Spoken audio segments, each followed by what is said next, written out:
47페이지 조선기 창선가미록 보도록 할 건데요.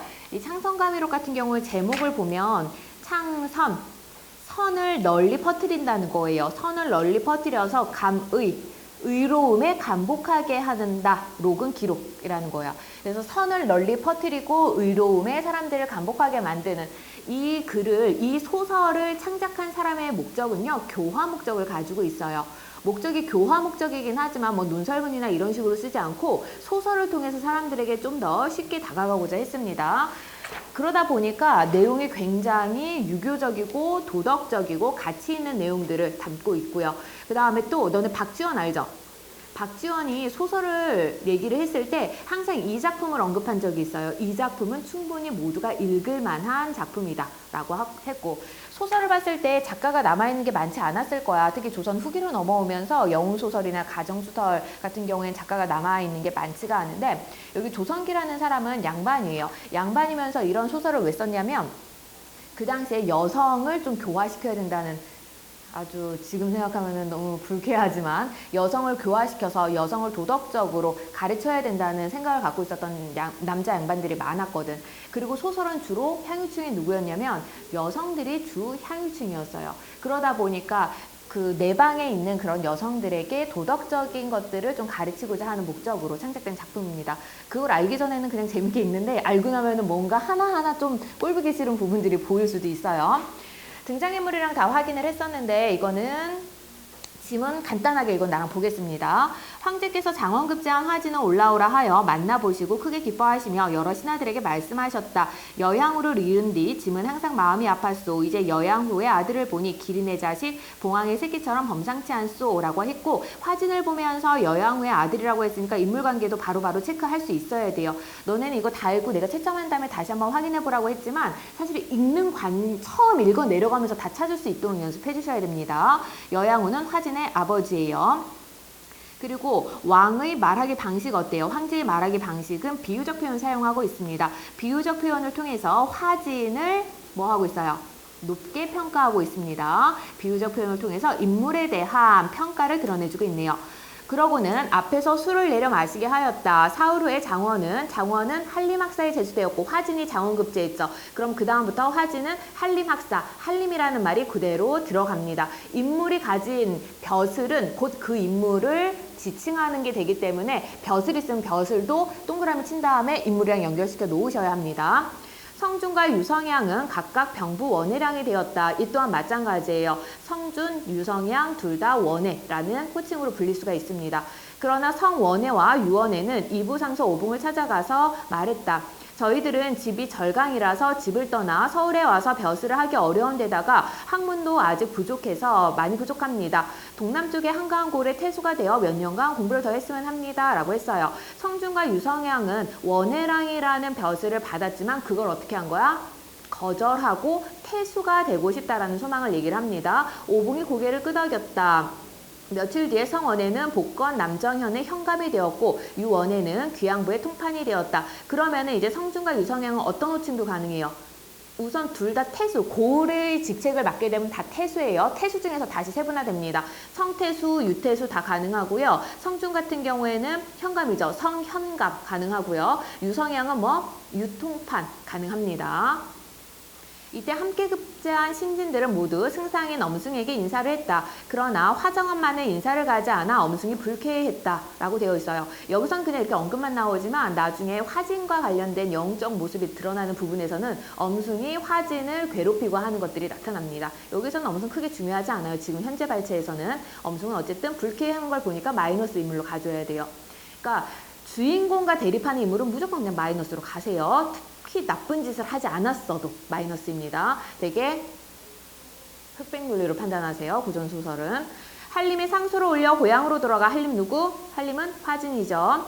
고향으로 돌아가 늙으신 어머니를 뵙겠다고 청하자 황제께서 허락을 하시면서 어머니를 모시고 올라오라고 했다. 한림이 성준, 유성향 두 태수와 함께 송으로 돌아오자 성부인이 아들과 조카 두 사람의 등을 어루만지면서 눈물을 흘렸다. 성부인의 아들은 성준이고요. 이거 중국 배경이잖아. 중국에서도 여자의 성씨는 누구 따라갑니까? 남편 따라가요. 남편 따라갑니다. 그래서 성부인은 성준의 어머니예요. 그리고 조카는 화진입니다. 성부인이 아들과 조카 성준과 화진 두 사람의 등을 어루만지면서 눈물을 흘렸다. 너희들이 모두 고아로 자라서 이렇게 출세했구나. 먼저 간 사람이 이를 안다면 아마도 땅속에서나마 환히 웃을 게다 라고 얘기를 했는데, 여기서 고아라는 의미는 엄마 아빠 두 분이 모두 돌아가셨다는 것이 아니라 아버지가 돌아가셨다는 의미로 사용을 하고 있어요. 성준 같은 경우도 어머니 성부인은 있지만 아버지가 일찍 돌아가셨고, 화진 같은 경우도 아버지가 여야옹과 죽었다는 건 황제가 한 말에서 나와 있잖아. 거기에서 확인할 수 있습니다. 그러자 두 사람이 흘리는 눈물이 자리를 적셨다. 이에 성부인이 윤부인과 남부인에게, 여기서는 이 부인들은 남편의 성 안 따르고 있거든요. 그럴 수밖에 없는 게 뭐 때문이냐면 아직 사건이 진행되고 있잖아. 성을 통일하면 둘 다 뭐가 돼요? 화부인이 돼요. 인물 구분이 안 됩니다. 그래서 이 경우에는 성 통일하지 않은 상태로 호칭합니다. 윤부인과 남부인에게 본관 화리와 함께 조정 대신에 어머니와 부인에게 내리는 명부의 직첩을 주었다 라고 했어요. 윤부인과 남부인은 뒤에 보면 알 수 있겠지만 미리 얘기하면 화진의 부인이죠. 화진은 부인이 2명입니다. 윤부인, 남부인 둘 다 주인공인 화진의 부인이기 때문에 플러스로 가주셔야 되고요. 그리고 집안에서 큰 잔치를 열어 유태수 부자도 초대했다. 유태수 부자. 유태수, 유성향이죠. 유성향은 이 집안의 가족은 아니에요. 아직. 가족은 아니고 뒤에 내가 가기도 할 때 뭐라 그랬어? 빈선의 약혼자라고 얘기를 했었습니다. 그래서 유태수 부자도 초대해서 잔치를 벌었어요. 이때 소흥부의 지부도 풍물과 기녀들을 데리고 왔다. 소흥부의 지부, 이것도 어제 학생 한 명이 사람인 줄 알고 찾았는데 이건 소흥부 지명이에요. 지부라는 건 관아 같은 거를 얘기를 하는 거야. 이 마을에서, 이 지역에서 장원 급제한 사람인 화진도 있고 또 어쨌든 합격한 사람 2명이나 더 있잖아. 그래서 잔치를 하다 보니까 이 고을의 사람도, 고을의 관리 또한 여러 가지 풍물과 기녀들을 데리고 이제 잔치에 참여했다. 그 정도로 잔치가 호화롭게 잘 진행되었다는 얘기입니다.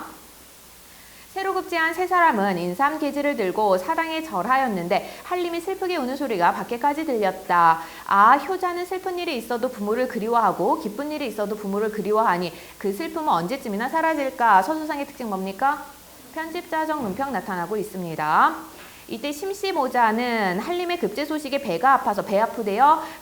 주인공에게 뭔가 반기를 드는 모든 인물은 마이너스입니다. 심씨 마이너스 인물이네요.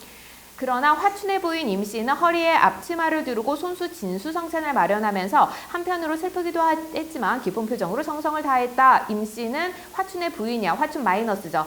그러면 임씨도 보통 마이너스일 텐데 여기서는 어때? 설명 나와 있죠? 착한 것으로 임씨 플러스로 갑니다. 성부인이 이 모습을 보고 여러 번 그 사람됨을 칭찬했다. 성태수가 행장을 꾸려 임소에 가려고 할 때 성부인이 아들에게 말했다. 춘희와 그 어미가 성품이 포악하니 화진 부부는 내가 없으면 아마 목숨을 부지할 수 없을 게야. 너는 요씨만 데리고 혼자 가라. 여기서 말하는 요씨는 성준의 부인인 요씨입니다. 어제 가계도에서 요씨 또 있었죠. 누구?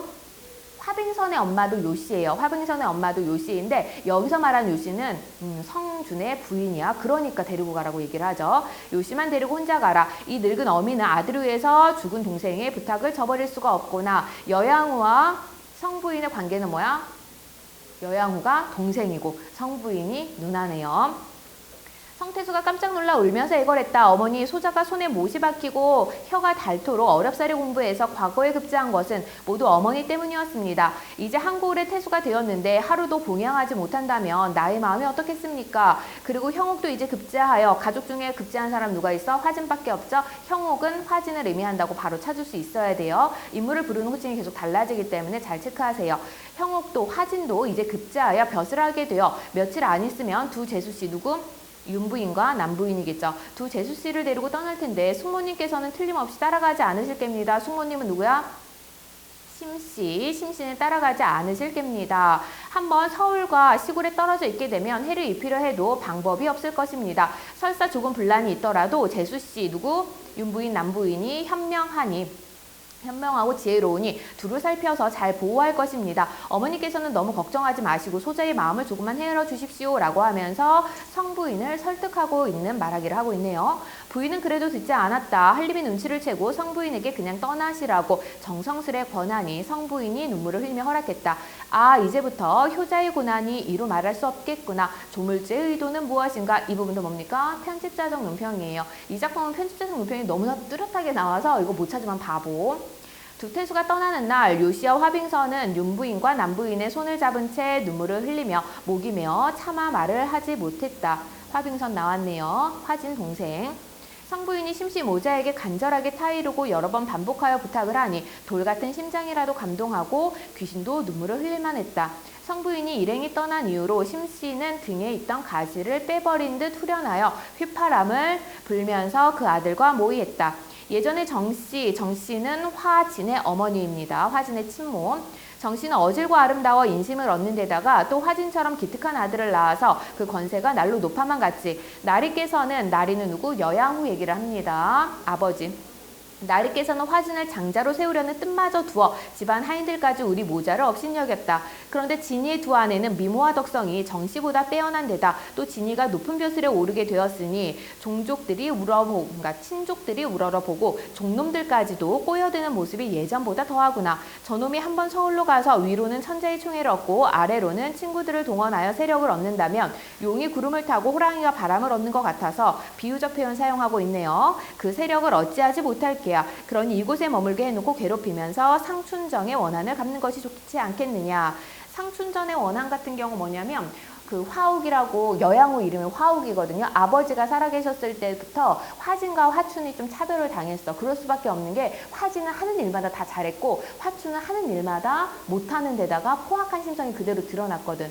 공부를 하라 그래도 이 화진 같은 경우 화춘 같은 경우 상춘전 정자 이름이에요. 여기에서 띵가띵가 놀면서 낮잠이나자고 했던 거야. 그거 보고는 아버지가 너무 열이 받아서 사람들이 있는 데서 굉장히 망신을 줬거든. 그거 얘기하는 겁니다.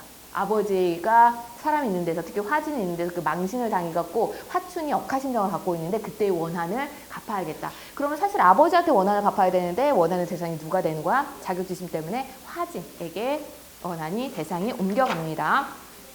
네, 어머니 말씀이 맞습니다. 춘이 대답했다. 그리하여 하루는 화춘이 한림에게 말했다. 아버지께서 조정에 계실 때 특별히 어려운 일이 없었는데도 너는 아버지께 벼슬에서 물러나시라고 권했다. 그런데 이제 나라의 정치가 날로 어지러워서 벼슬하는 것이 위태로운데도 너는 오히려 양양자득하여 출세하려고 하는구나. 참으로 말은 쉽고 행동은 어려운 게냐? 한림이 공손하게 대답했다. 형님이 그리 말씀하시는데 제가 어찌 명심하지 않겠습니까? 한림은 즉시 고을 관할을 통해서 고향에 남아 어머니를 모시겠다고 청하는 사직서를 올렸다. 천자는 간곡한 청을 보고 불쌍히 여겨 1년의 말미를 주었다. 한림은 이로부터 주구당에 홀로 머물면서 책 읽는 것을 낙으로 삼았다. 심씨가 개양 등을 시켜 개양 12인데 당연히 마이너스로 가야 되는 거죠. 부정인물에 붙어있으면 다 마이너스. 유언비어로 선동하여 온갖 욕을 해댔고 사람이 차마 먹을 수 없는 쓴나물과 상한 밥을 주었지만 한림은 태연하게 견뎠다. 심씨는 또 두 부인에게 바느질과 배짜기, 수놓기 등 온갖 힘든 일을 시켰는데 두 부인이 타고난 재주로 심씨의 분부대로 일을 척척 해내니 아무리 포악한 심씨라도 꼬투리를 잡기 힘들었다. 인물만 제대로 찾으면 내용 하나도 안 어렵습니다. 이 작품은 바로 문제 갑니다. 1번. 윗글을 이해한 내용으로 적절하지 않은 것은 답은 4번이죠. 성부인은 자신 때문에 심씨와 화춘이 화진을 해치려 한다고 생각하였다. 자기 때문이라고 하지 않고 뭐 때문이라고 생각해요? 순이와 그 어미가 성품이 포악하니 라고 했어요. 성품 때문에 나쁜 짓을 할 거라고 얘기를 하고 있을 뿐이지 자신 때문이라는 건 없습니다. 승상 엄승은 화진이 자신에게 인사로 오지 않은 것을 불쾌했다. 모든 선지 맞은 문제라고 할지라도 근거 다 찾아야 된다고 얘기했죠. 어디서 확인 가능합니까? 승상 엄승은 인사로 오지 않은 것을 불쾌했다. 그러나 화정원만은 인사를 가지 않아 엄승이 불쾌했다. 밑줄 쳐서 확인해 놓으시고요. 황제는 여양호의 아들인 화진이 과거에 장원급제한 것을 기뻐했다. 황제의 첫 번째 말에서 나와 있죠. 여양호를 이룬 뒤 항상 마음이 아팠는데 여양호의 아들을 보니까 범상하지 않구나 라고 기뻐하고 있습니다. 성부인은 자신의 아들과 조카가 모두 과거에 급제한 것을 기뻐했다. 뭐라고 얘기를 해요? 성부인이 아들과 조카의 등을 어루만지면서 말했죠. 아, 너네가 이렇게 고아로 자라서 출세했구나. 먼저 간 사람, 죽은 사람들이 이를 안다면 땅속에서나마 환히 웃을 게다. 성준과 유성향은 한가한 직무를 수행하여 학문에 정진할 수 있기를 희망했다. 성준과 유성향이 오붕 찾아가서 한 말에서 나타나죠. 아직 학문도 성그러 많이 부족한다. 한가한 고을의 태수가 되어서 공부를 더 했으면 한다라고 나와 있습니다. 고전산문은요, 얘들아, 틀리면 안 돼요. 무조건 다 맞으셔야 되고요. 근거 확실하게 잡은 다음에 풀어야 됩니다. 2번, A와 B에 대한 이해로 가장 적절한 것은 A 부분은 성태수가 자신의 어머니를 설득하는 말하기를 하는 부분이고요. 밑에 B인데 A로 잘못 나왔지? 밑에 B 부분은 심씨가 계략을 세우고 화진에 대한 미움을 드러내는 부분입니다. 가장 적절한 것은 5번이죠. A와 B는 모두 상황을 가정하여 상대방을 설득하는 근거로 활용하고 있다. A에서는 어떤 상황을 가정합니까? 어떤 상황을 가정하고 있어요?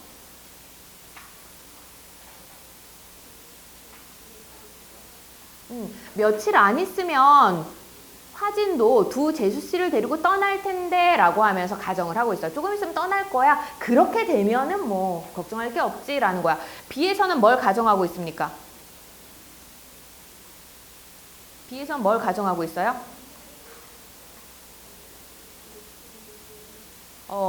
저놈이 한번 서울에 가서 위로는 천재의 총애를 얻고 아래로는 친구들을 동원하여 세력을 얻는다면, 세력을 얻게 된다면 이러이러하게 하게 될 거야 라고 가정하고 있습니다. 1번 선지, B와 달리 A는 자신의 정체를 밝히면서 타인에 대한 원망을 드러내주고 있다. A에서 타인에 대한 원망 있습니까? 없습니까?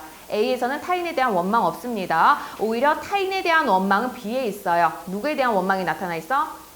화진에 대한 원망과 미움이 드러나 있어. 2번 선지, A와 달리 B는 상대방에게 자신의 역할과 본분에 충실할 것을 강조하고 있다. 자신의 역할과 본분에 충실할 것을 강조하는 거 어디에 있습니까? A, B 둘 중에서 있습니까? 자신의 역할과 본분에 충실해야 한다는 말 있어요? 없어요? A, B 둘 다 내용이 나타나 있지 않습니다. 3번 선지, A와 B는 모두 역사적인 사실을 근거로 들어 자신의 주장을 강화하고 있다. 역사적 사실을 근거로 드는 거 A, B 모두에 없습니다. 4번 선지, A와 B는 모두 상대방의 과거 발언을 인용하여 설득력을 강화하고 있다. 과거 발언 나와 있습니까? 상대방의 과거 발언 나와 있습니까? A, B 모두에 나타나 있지 않습니다. 상대방의 과거 발언을 인용해서 설득력을 강화하고 있는 거는 A, B 부분에 없고 어디 있어? 화춘이 화진을 설득할 때 뭐라고? 너 벼슬하지 마 라는 걸 설득할 때 나옵니다. 3번, 보기를 바탕으로 이 글을 감상한 내용으로 적절하지 않은 것은 보기 잘 읽어보시고요. 답은 3번이네요. 디귿에서 한림이 성부인에게 성태수와 함께 떠날 것을 권하는 모습은 심씨에 대한 효를 적극적으로 실천하고자 하는 인물의 성품을 보여준다. 3번이 왜 틀립니까? 심씨에 대한 효를 적극적으로 실천하는 것이 아니라 누굴 위한 거야? 성부인과 성준을 위한 행동입니다. 4번 문제, A에 대한 설명으로 가장 적절한 것은 A가 뭐야? 며칠 뒤 성원에는 복건 남정현의 현감이 되었고 유원에는 귀양부의 통판이 되었다. 둘 다 떠나는 상황이 전제되어 있습니다. 그러고 나니까 가장 적절한 것은 5번이죠. 심씨가 화진과 화진의 두 부인에 대해 위해를 가할 수 있는 여건이 조성된 계기가 된다. 주변에 같이 친하고 긍정의 인물이 버티고 있어야 되는데 그 긍정의 인물들이 전부 다 어떻게 떠나게 되는 거죠. 다른 지역으로 발령을 받았으니까 5번이라는 사건이 벌어질 수밖에 없는 계기가 됩니다. 성부인이 숨겨왔던 위선적인 면모, 성부인은 처음부터 끝까지 플러스입니다. 성부인에 대한 심씨의 공격적인 태도로 표출, 심씨는 성부인한테 함부로 하지 못해요. 자기 손 윗사람이기 때문에. 성준과 유성현에 대한 화진의 시기심, 화진은 긍정의 인물은 절대 시기 같은 거 하지 않습니다. 심씨 모자에 의해 성부인 모자가 가문에서 축출될 것을 예고하는 복선이 된다. 성부인 모자가 가문에서 축출되지는 않아요. 축출되는 건 쫓겨나는 거거든요. 발령을 받아서 떠나는 거기 때문에 축출이라는 단어를 사용하면 안 되겠네요.